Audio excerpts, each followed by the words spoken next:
The House of Representatives voting Wednesday to move the 2018 Farm Bill one step closer to the finish line. By voice vote, the lower chamber instructed conferees to meet with the Senate to mend differences between the two versions of this farm bill.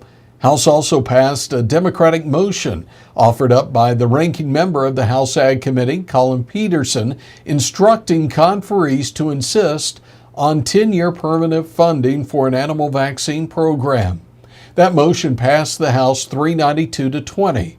House bill has permanent funding, but the Senate bill has only an authorization for appropriations.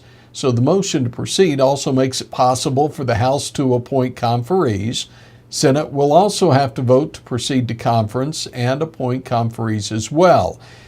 When that conference committee will convene remains uncertain because, the August recess is looming, and the current farm bill is set to expire on September 30th.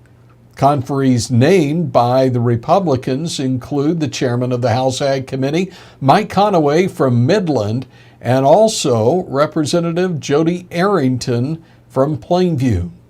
Now, following a record performance in April, May pork export volume, 217,000 metric tons. That's a 2% year-over-year decline. It reflects smaller exports of variety meats. Export value at just over $562 million is down 3.5%. But in spite of that, however, through May, pork export volume still 3% ahead of last year's record pace, while value increased 6%. That's according to data released by USDA and compiled by the U.S. Meat Export Federation. Pork exports to the China-Hong Kong region well below year-ago levels in May. That's due in part to the additional 25% tariff imposed by China back in April, but the increase does not apply to product that enters Hong Kong alone. And finally, on Wednesday, President Donald Trump telling members of his cabinet and reporters that the U.S. is moving closer to trade deals with Mexico and separately with the European Union. On the Mexican front, Trump said the new president of Mexico eager to move ahead on a new trade deal.